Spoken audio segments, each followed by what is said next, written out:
ओम शांति। आज भैया दूज की त्योहार पर सभी भाई बहनों को बहुत बहुत बधाई हो और शुभकामनाएं हैं। भैया दूज की यादगार में दिखाते हैं कि यम और यमुना दोनों भाई बहन थे। यम जब धर्मराज की पद पर सुशोभित हुए तो यमुना प्रतिवर्ष उन्हें टीका लगाती थी, मुख मीठा कराती थी और उन्हें दीर्घायु होने की कामना करती थी।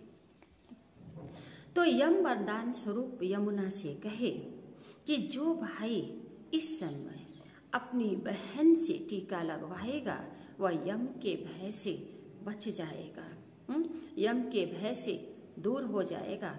इसका आध्यात्मिक रहस्य है कि जब परमात्मा इस सृष्टि पे आते हैं तो सभी को सर्व संबंधों का सुख देते हैं और हम आत्माएं परमात्मा से सर्व संबंधों का अनुभव करते हैं और भाई बंधु का भी हम लोग रिश्ता जोड़ते हैं।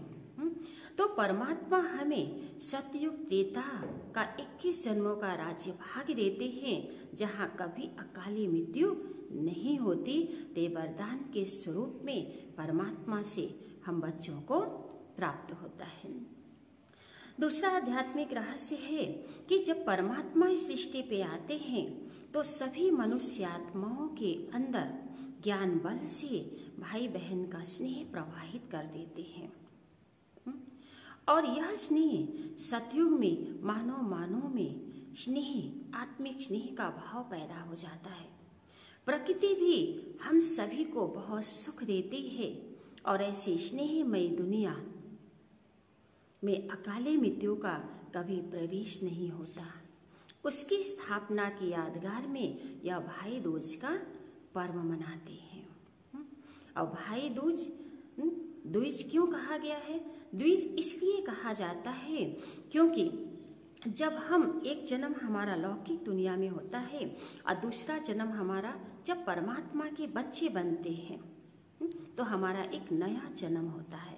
इसलिए भाई द्विज कहते हैं, माना हम बच्चों का दूसरा जन्म होता है।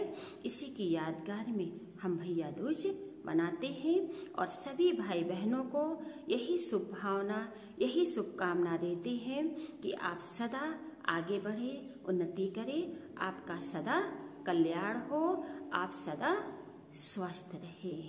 ओम शांति।